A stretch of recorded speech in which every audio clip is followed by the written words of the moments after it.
Hey everybody, St. Monkey Trucker here. Time for another update video. So, today is Friday. Tuesday morning, I rolled into the Salt Lake terminal with a total of 30,428 miles, meaning I was finally done with my TNT. I was about 2 weeks delayed between my brother's death and my first trainer getting put in the hospital. A lot happened that just kind of put me out a little bit, but I'm finally done. Something I learned through the transition between one trainer to the other trainer, everybody has their own way of doing everything.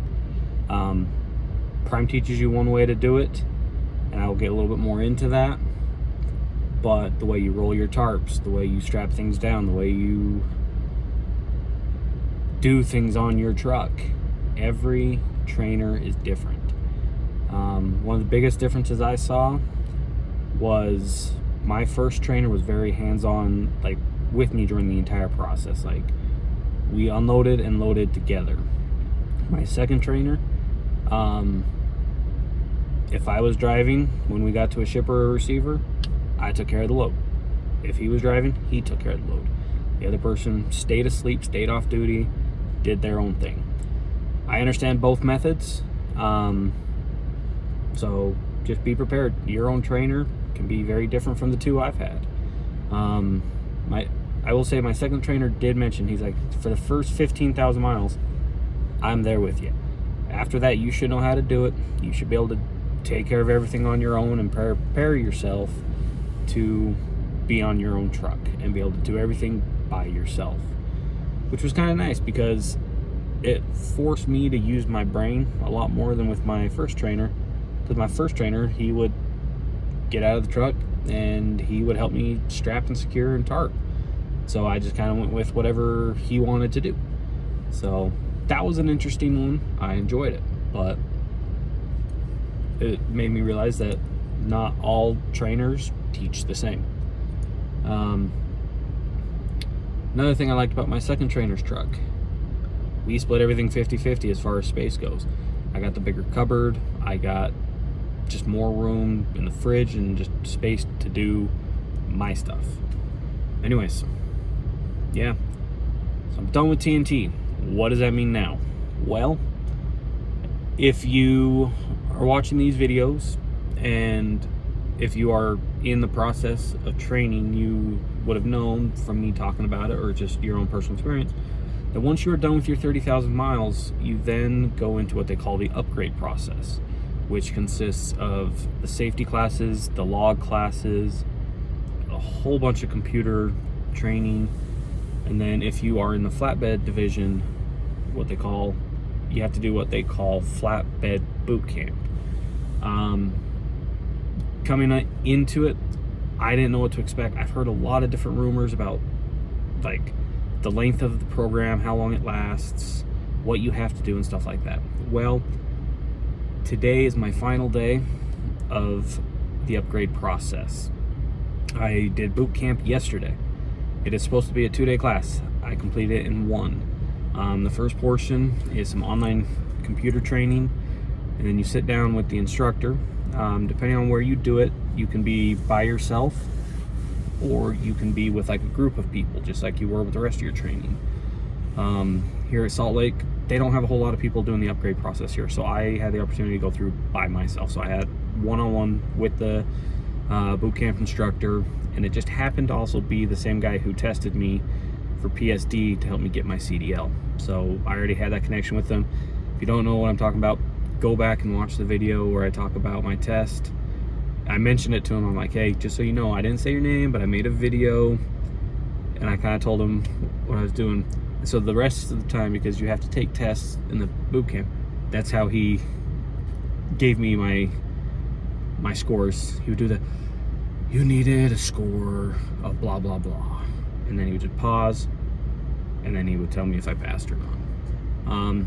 But the boot camp, like in-class portion, you go over the principle of strapping and tarping and securing your loads, how to determine where to put it on your trailer, What happens if you don't do it right. They show a lot of like pretty graphic images of coils smashed in the back of the cab of the tractor, things that have fallen off the trucks, accidents, stuff like that from not having your load secure. So they really pressure you into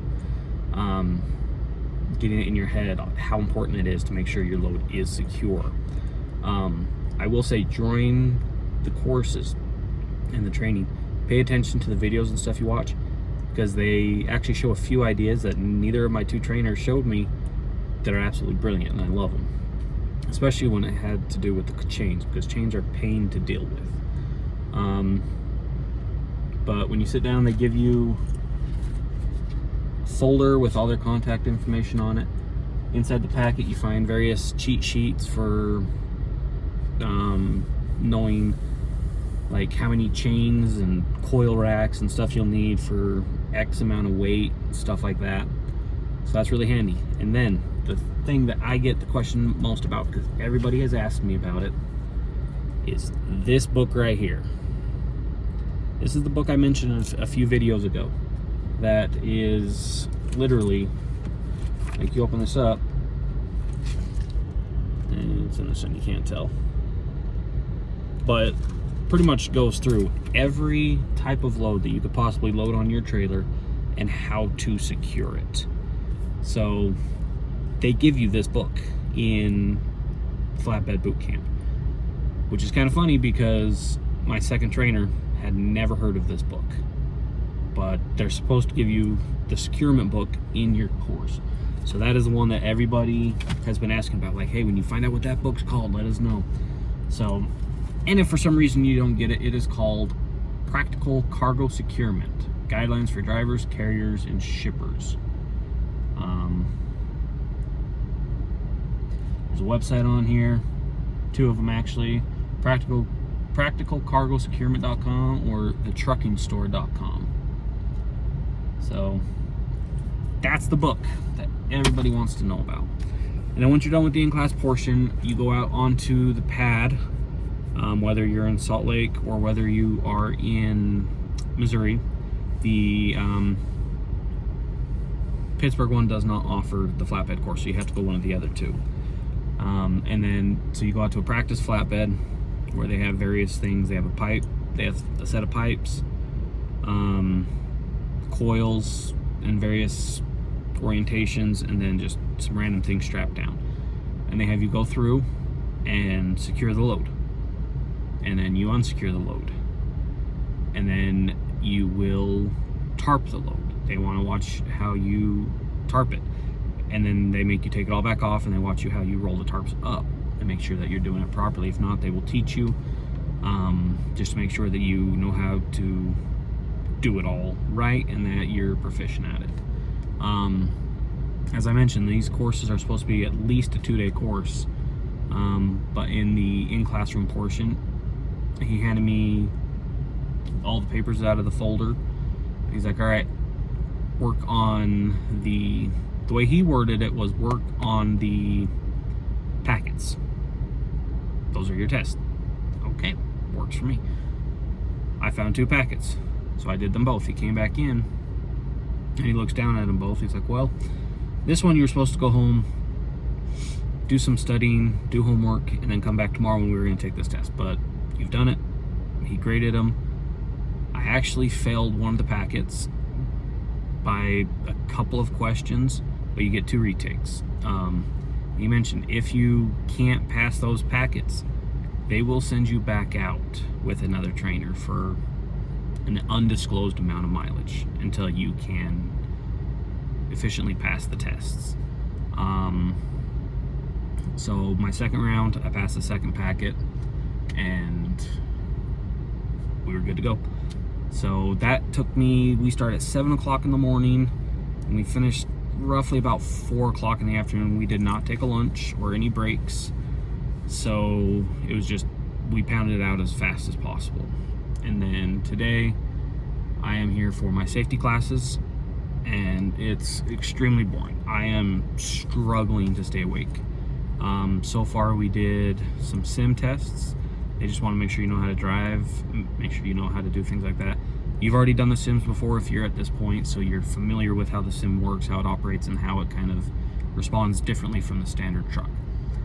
Big difference is during your PSD phase when you're on the sims, you're not allowed to use your Jake brake or your engine brakes. Here, they really want you to. Like, the first assessment they give you is an 8% downgrade hill that you have to stay under 45 miles an hour with a loaded trailer.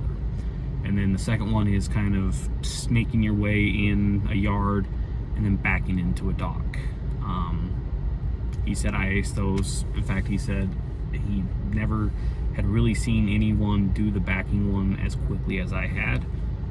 Made me feel good. I did not think I did that good, and I don't feel very proficient at backing, because in Flatbed, we don't do a whole lot of backing up.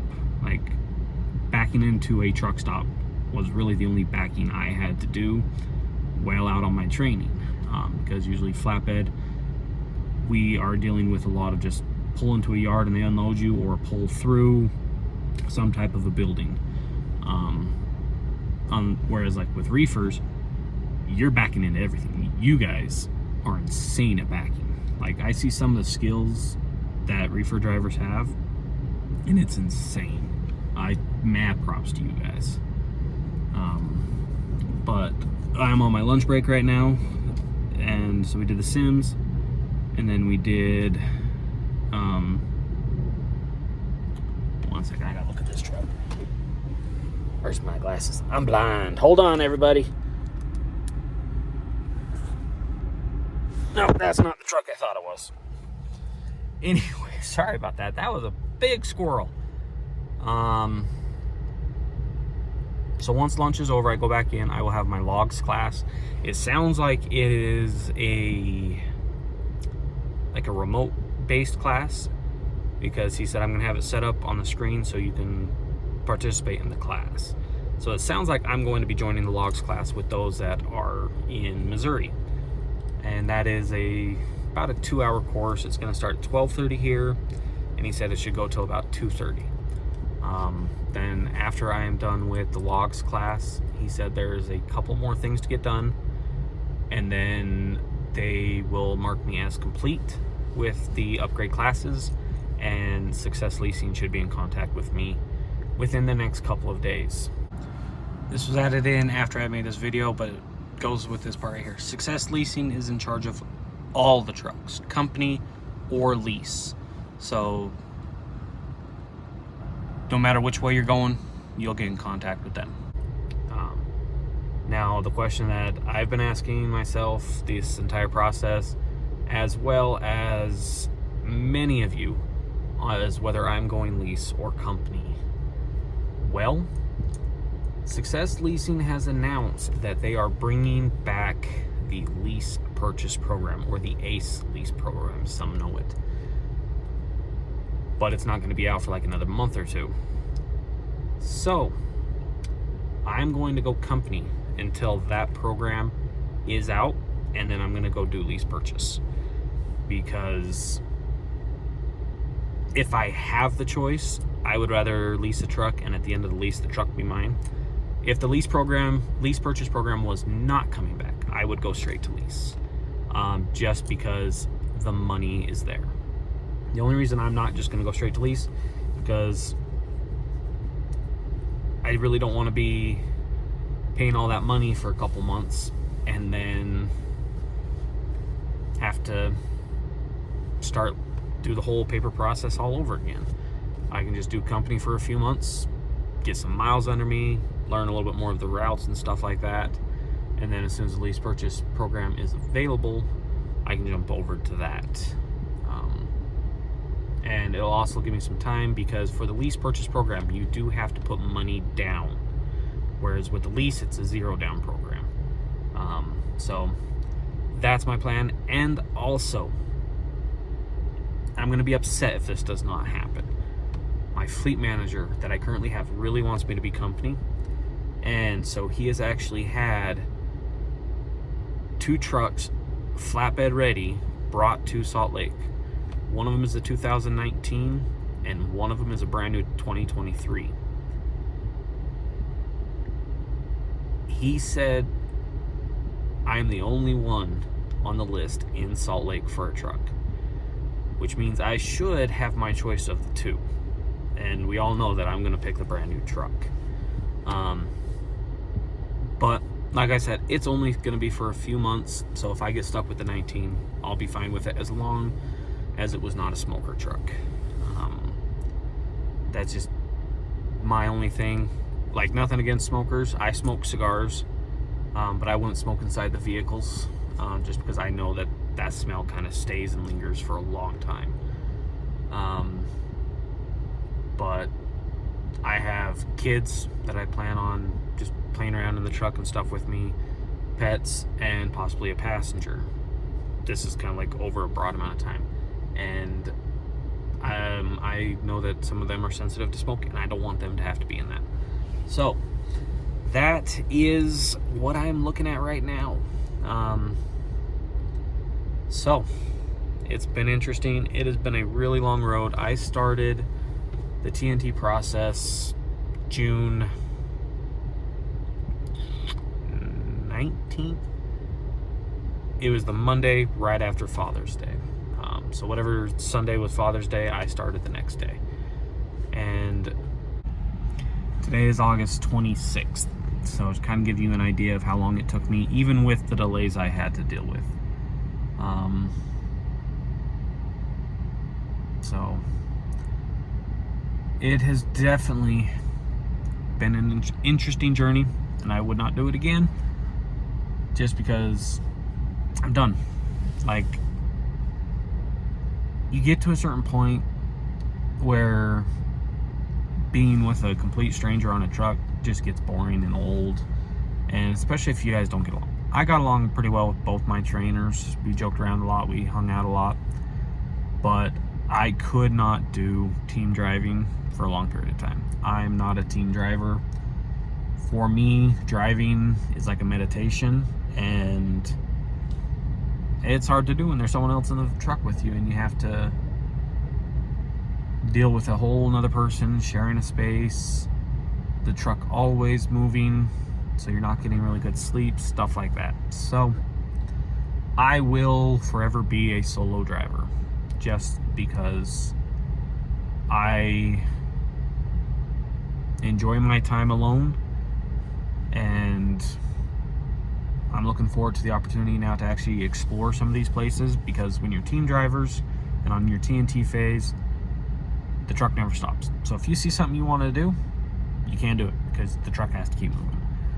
But when you're solo, once you hit your mileage, or once you hit your time limit, your truck has to stop, which allows you to get out and explore for 10, 11 hours until your clock resets.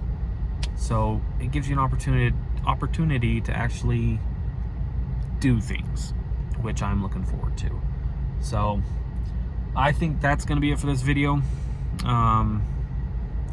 If you have any more questions about any of the training phases, you can check out any of my past videos. I answer a lot of questions, or you can ask a comment down below. I still answer all my comments. But if you haven't already, subscribe to the channel to keep getting updates about my progress. Like this video if you found it informative, and also if you guys are considering doing the program, down in the description you'll find my driver's code. It's HAUZRK. Give that to your recruiter. They give me a little bit of a kickback when you use that code, which some of you already have, and I really appreciate it.